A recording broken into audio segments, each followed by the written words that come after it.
বন্ধুরা, এটি হচ্ছে সিলভার কাপ মাছ। এটা আমাদের ঘের থেকে আজকে জাল টেনে ধরা হয়েছে এই মাছগুলো।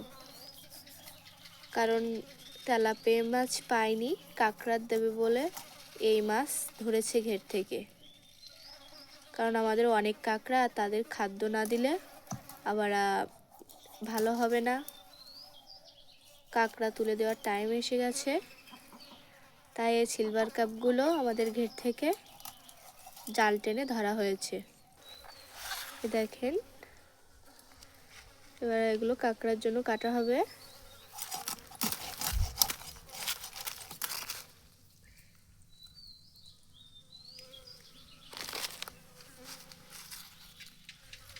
এই